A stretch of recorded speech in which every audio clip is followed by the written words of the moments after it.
listening to someone talk about their life or vent about their relationship or vent about whatever they're going through, their hardships, whatever their ailments, their grievances, that doesn't make you a counselor. That doesn't make you a mentor. It makes you a listening ear or a friend.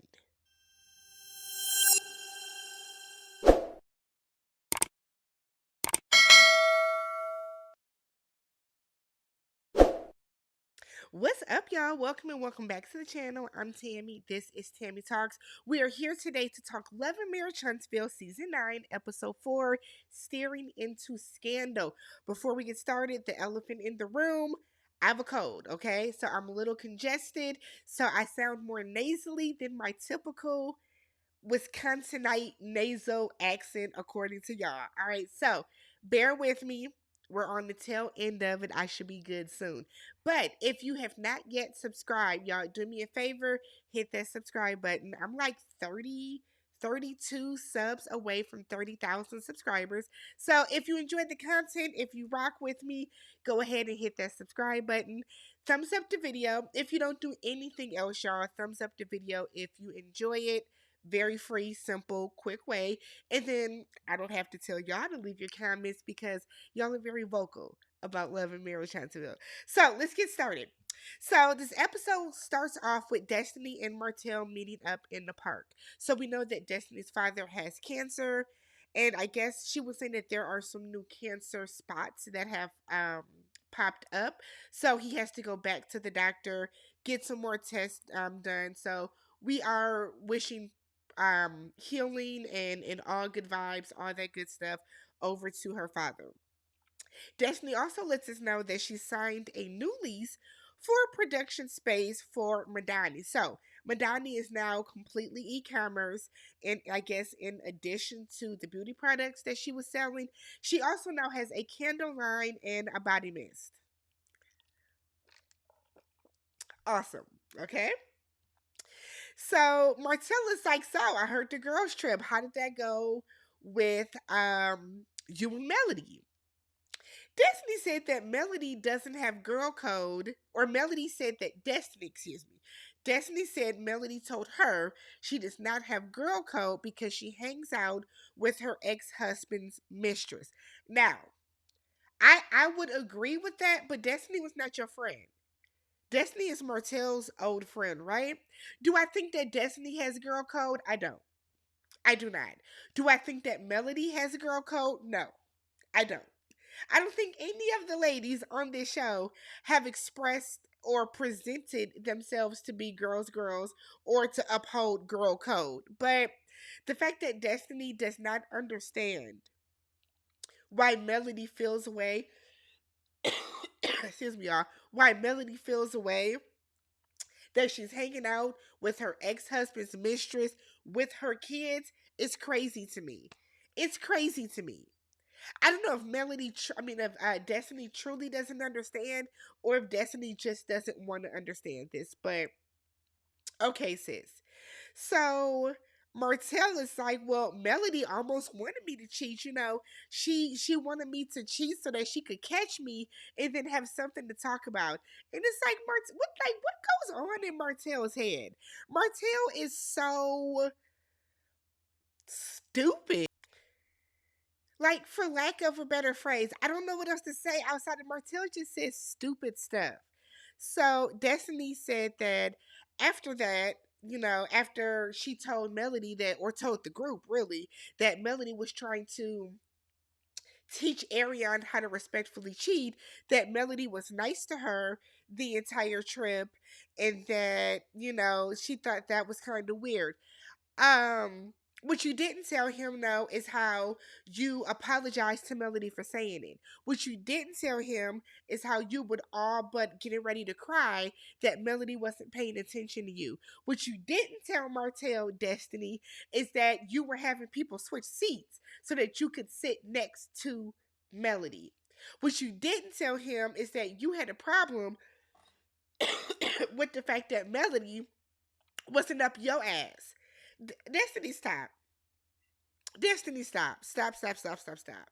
So Destiny then mentions that she is not seeing Martell at the gym. And Tish gets brought up. And Martell is like, why are you bringing up Tish? And she was like, because Trish trains me. She trains me.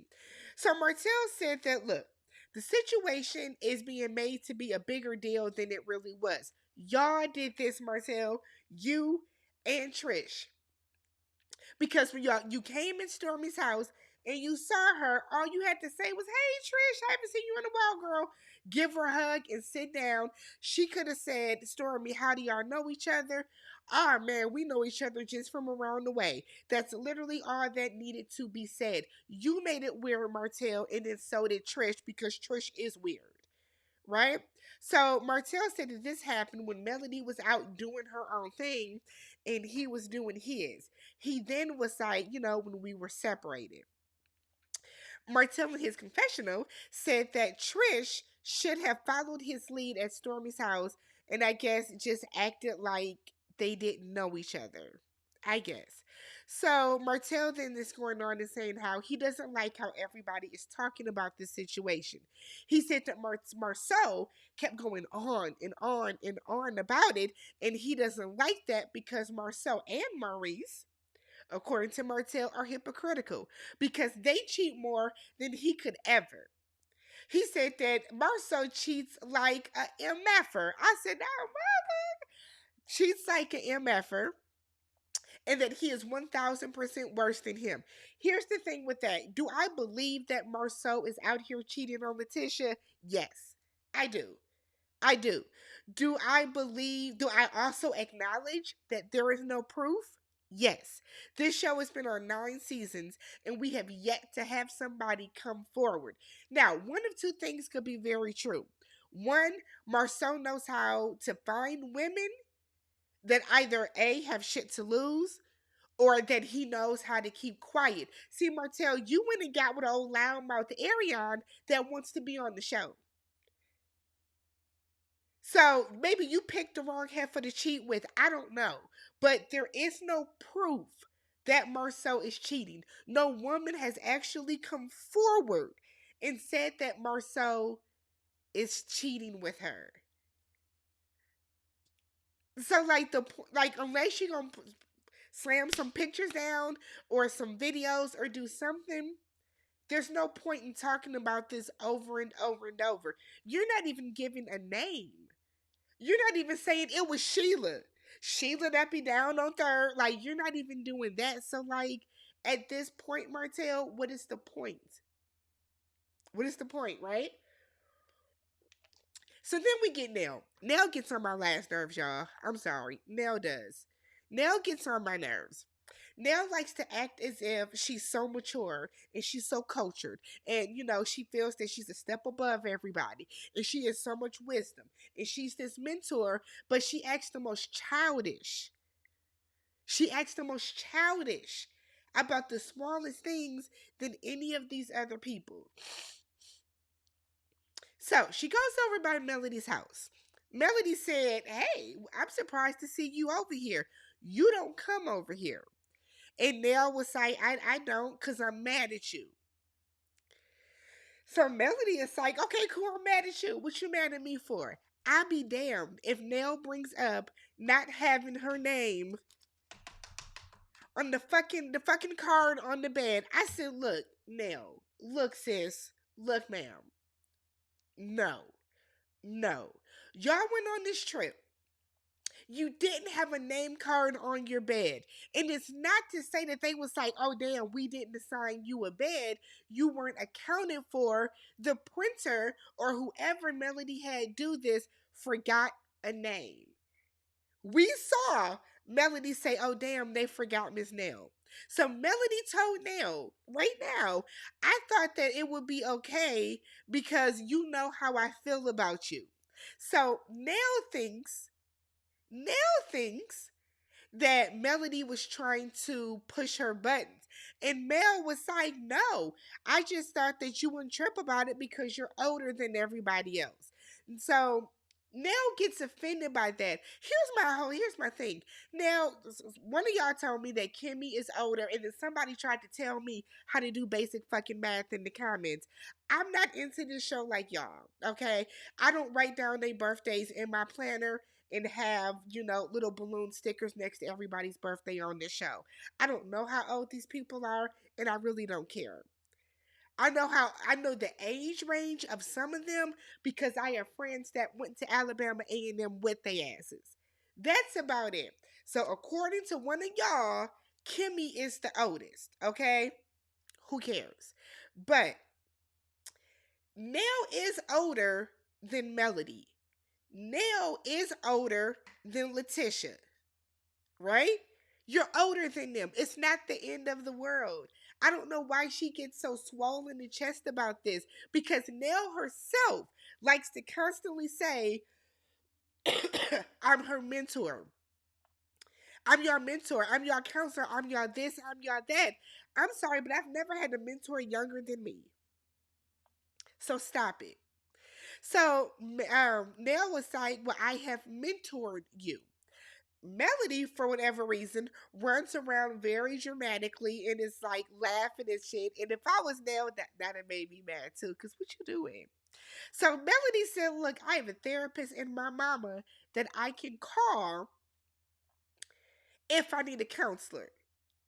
So Nell is saying that she mentored her and Martel. Here's my thing. Mentored them on what? Because you and Chris dealt with infidelity in your past too. So did you mentor her on how to deal with your husband as a cheater? I don't get it. And I know that Nell, before y'all say it in the comments, I know that Nell was brought on the show and introduced as a mentor, right? I get that. But Melody says in her confessional that a mentor is a person that guides you in business, and Nell hasn't done that. I am more inclined to agree. Let's look at what a mentor is, okay? Let's get the true definition of the word. Let's just pull this up on Webster. According to the Oxford Language Dictionary, okay, a mentor is an experienced or trained advisor. Nell is not in the same industry that Melody is. So are you mentoring her in your personal life? But see, Nell likes to say, she likes to throw around, she's the mentor, she's the counselor, she's the mentor. But then when they talk about, oh, you're older, you're an elder, she gets offended by that. Listening to somebody talk is not being a mentor. I have listened to my friends talk through relationships, marriages, divorces. That doesn't mean I'm a mentor. I'm a listening ear. I'm a soundboard. I, Nell has such an inflated sense of self. And then when people correct her on it, she wigs out. We've seen her do it on her kids.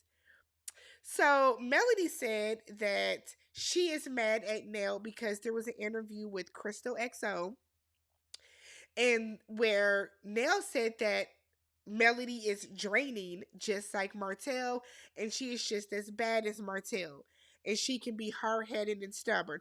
All of which is true for the first, okay? Melody does seem like a draining person. Absolutely. She absolutely does. She does not seem like a person that I would want to hang out with all the time because drama seems to follow her, or she attracts drama, however you want to look at it. Melody is hard headed and Melody is stubborn. We have seen it on this show. Do I think that Melody is as bad as Martel? I personally do not. I don't. So Melody plays the interview because Nell is saying I didn't say that. Melody plays the interview, and Nell gets kind of loud. And it's like, well, that's my opinion, and how I feel is how I feel. And it's like, 5 minutes ago, Melody feels her opinion is that you were not a mentor or a counselor, but you were offended by that. But okay. I'm on everybody's side and I'm on nobody's side. So Melody then said that everybody knows how I feel about you, right? And as a friend, I would have thought that you wouldn't be out here talking on me. Now I saw on Twitter and on Blue Sky, I'm on both at TammyTalks, that people were saying that Melody doesn't want people to talk about her, but she's on the show. When Melody says this, this is what I get. From inception of this show, yes, Melody and Martel made the decision to put their relationship, their business, their marital issues on the show. 1,000% absolutely, right? That's true.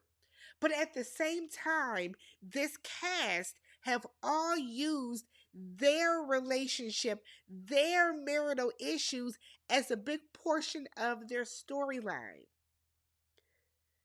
I can understand why Melody and why Martell are sick of everybody talking about them. Now, I didn't watch this interview, but in this clip, Nell could have said, "Oh, we're not here to talk about Melody and Martell." She could have done that. And that's all Melody is asking. So Nell is like, "Well, everybody knows how I feel about you." And Melody said, "Well, now I do too, because you said I'm joining in this, that, and the other." So Nell then said, "Yeah, I guess I could have said no comment." That's all she's saying. That's literally all she's saying.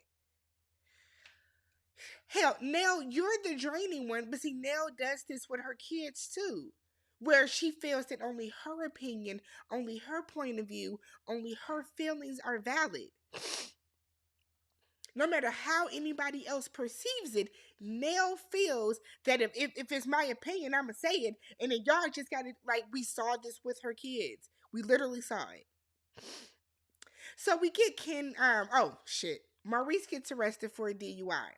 I think it's interesting how the difference in how the public has treated Karen Huger from Potomac about this and how the public is treating Maurice.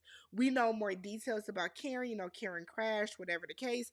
Maurice seems to be getting off scot free with some people, but Maurice is arrested for a DUI. We see the next morning, Maurice is saying in his confessional he has never had encounters with the police, so this is all brand new for him. So he's telling Kimmi that the hardest part of this was having to call her. So Kimmi said that she thought maybe he had falling asleep at work. So, she went to the office, and when she didn't see him, that's when she was like, it's not making sense. The timeline ain't timelining, right? So she then says that she worries that he isn't always 100% forthright with her. This is why this is interesting. That means that Kimmi doesn't trust him. Kimmi knows that Maurice is lying, right? I think that in this moment, Kimmi was throwing up a dog whistle, throwing up a signal. I don't trust you. I don't trust that what happened in that car in that moment is the truth. Or whatever happened in that car in that moment is what you're actually telling me. For your spouse to say, "I don't trust that you're 100% forthright with me," is not a good sign. You don't believe that your husband who got arrested for a DUI, you do not believe that he is telling you the God's honest 100% truth on what happened, what transpired, what led up to that arrest. That's not good. That's not good at all. At all. So she thinks that Maurice is only telling her enough to protect her, and she can't help him if she doesn't know the whole situation. He doesn't think she can help him. He is saying that, typical, this is a ongoing case, can't talk about it. Anything that I say can and will be used against me. Don't want to self-incriminate. All the typical things that people say on these reality shows after they're arrested. He then said that a lot of people will be disappointed because there won't be answers. It's not a matter of answers. People are irritated because we never get the truth. It's not about wanting an answer, it's about the truth because you can give an answer, but you're not going to give us the truth. We then get Ken and Trish cleaning up their garage. They moved into this house 6 months ago, and Trish wants to have a party for their kids. I don't know whose kids are whose or their names or whatever, but somebody graduated from kindergarten, I guess. Somebody is a cheerleader now. Somebody is in dance. I know that her son graduated high school, so she wants to have a party to celebrate the kids. Ken is like, who are we going to invite? She was like, Destiny. Okay. The Fletchers, the Scotts. She just said that y'all want to have a cast event because that's what it is. She then said pivots and it's like, man, did you see that about Maurice? Like we can have a sign that says free Reese, right when he comes in. And the way Ken looked at her on some, what is you doing? So then they have this very weird conversation about how it's not our business though. It's not our business. We don't want to get involved. But you're making a joke about having a free Reese sign. Okay, okay. So Trish then mentions inviting Marques, who is the children's father. Should the children's father be invited to his son's graduation party? I would think, but okay. So Ken is upset with Marques. Why? Get this. Ken is upset with Marques because Marques told him, thanks for coming to the graduation. Let me say this. This is the most trivial shit I've ever heard. So Ken is like, of course I'm gonna be there because I'm in the house. And it's like, no, no, no, no, no, no. Just because you are in the house does not mean you have to come.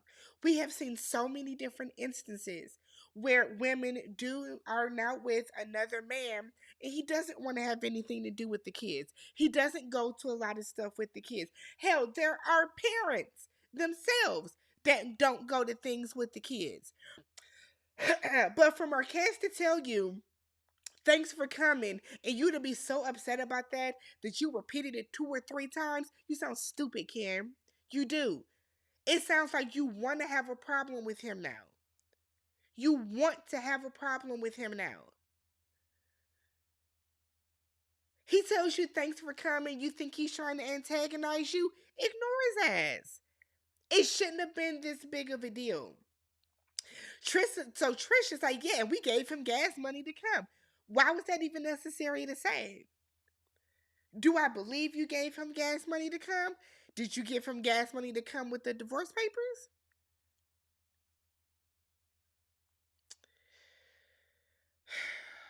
Ken brings it up again, keeps talking about it. So then they're saying that Marques was supposed to meet up with them to get the divorce papers notarized, and he never did. Do I think Trish cares? No. Because as Ken was talking about how, because, I can't propose to you, we can't do a lot of things that we want to do because you're still married, Trish didn't seem to care. I don't think Trish wanted to sign the divorce papers last year. I think she only signed them as quick as she did because Ken was sitting there. Because when Marques pulled out them divorce papers out his jacket, we all saw Trisha's face. It wasn't a face that, yeah, okay, come on, back. She looked shook. She was nervous. She wasn't exactly excited. I think Trish needs to tell Ken, I don't want to get married. Because as soon as them papers are notarized and that divorce is final, Ken is going to be down on one knee. And I do not think that Trish wants to marry him right away. I just don't. So we then see Nell and Chris, they go to a dance class. And Nell tells him that Melody was angry with her because she said that her and Martel were draining.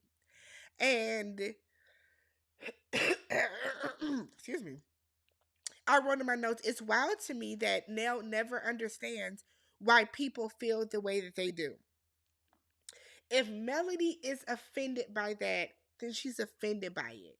Then she's offended by it. So Chris was like, okay, cool. We won't talk about them in interviews. That's fine. We won't talk about them at all. That's all that had to be said. So then Nell is like, well, then she was like, well, I'm not a counselor to her and I'm not a mentor. And Chris is like, yeah, we spent a lot of time with him. Spending time with somebody does not make you a mentor or a counselor. Are y'all licensed to be counselors? Are y'all trained? Or did y'all sit around and say, yeah, when my husband cheated on me, this is what I did to get over it. This is how we worked through it. That's not counseling somebody. That's having a conversation. That's all it is. Then Nell talks about how, as she was driving away, it hit her, right? She was like, I sat there and I took it. You took Melody telling you, I feel the way, I'm upset with you. You had to take that, Nell. So then Nell is like, as I was driving away, it all hit me because, if you spend time with someone, listening to them, then what is it if that's not a mentor, if that's not a counselor? It's a fucking friend. Because see, Nell is making it seem as if you're not friends with Melody and it's more of a business transactional relationship. You know what I mean? Because if I think that I'm talking to my friend about something and they're like, yeah, I was your mentor, and it's like, damn, I thought we were friends. So it's not that Melody is putting a boundary on it, it's Nell. Nell is putting a boundary on it.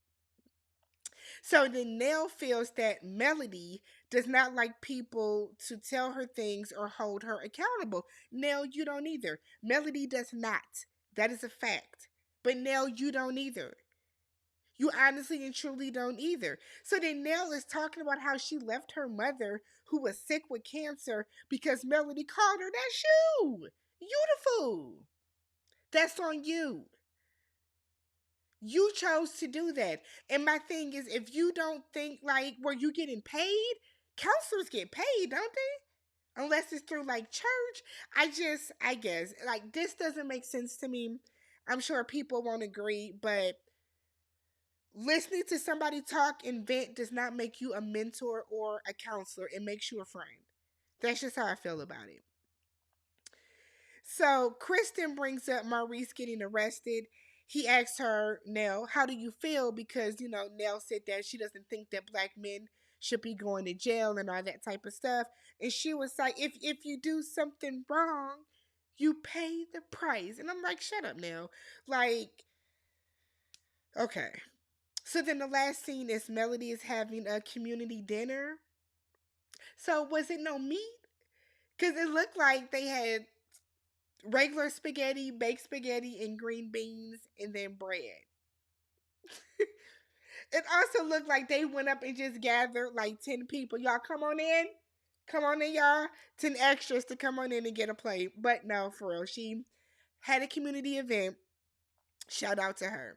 So Melody likes to point out that nobody came to support her.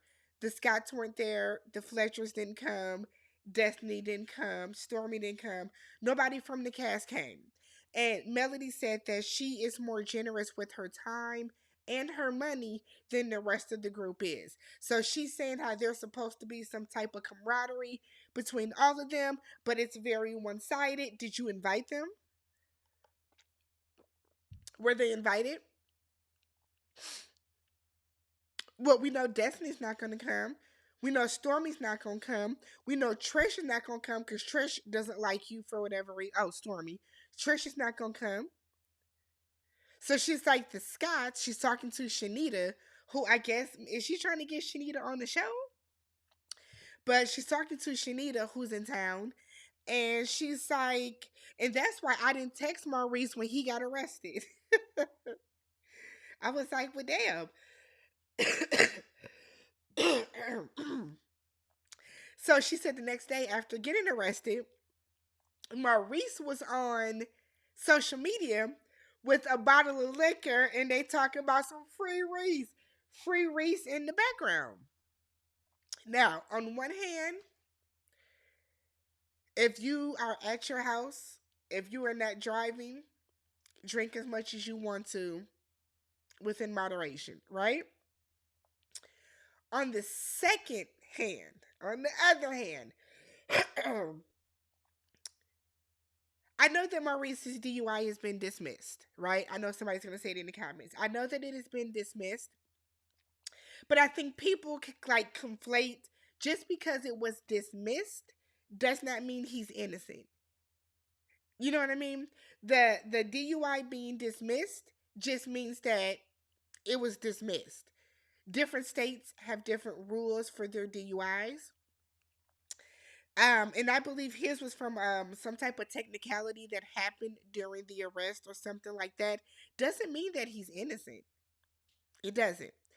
So I think it is horrific to be parading and partying with liquor the day after you just got arrested for a DUI. So Melody said that, Maurice has always been a partier and the most immature one. We get some scenes of previous seasons with Maurice. She then said that the group has let her down. Melody says the group has let her down and they are not living up to their potential. She said it's been mugshot after mugshot after mugshot. When they put up Martel, Destiny, and Maurice's mugshots, I hollered. Because what? And she's saying that this is no longer black excellence. Let's be very, very clear. This show has never been black excellence. None of y'all have ever lived up to your potential on the show. Y'all are all doing well in business, right? We've seen what Stormy has done with her business, with Canvas, shout out to her.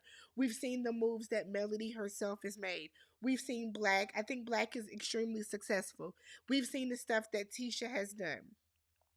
We've seen, Maurice has gotten his law degree and launched his businesses. Y'all have all been successful, but black excellence, y'all have never been on this show because this show has always been rooted in bullshit. Even the comeback group, didn't Melody and Martel snatch up the 40 acres from up underneath the Scots? The show has never been black excellence. It has always been rooted in mess, in foolishness, in fuckery. None of y'all are living up to your full potential, if we're going to be honest. This show should be a complete and utter different show. Y'all have turned it into the mess it is. And I mean all of y'all. Every single person that has walked their ass on this set in front of these cameras, sat down and had a confessional. All of y'all, Melody included, Carlos included, Oprah included for putting it on your network. Y'all are all at fault for the mess that the show has become. And then that's it. So let me know what you guys thought about this episode. If you haven't already, subscribe to the channel, thumbs up the video, and I will catch you guys in the next one. Peace.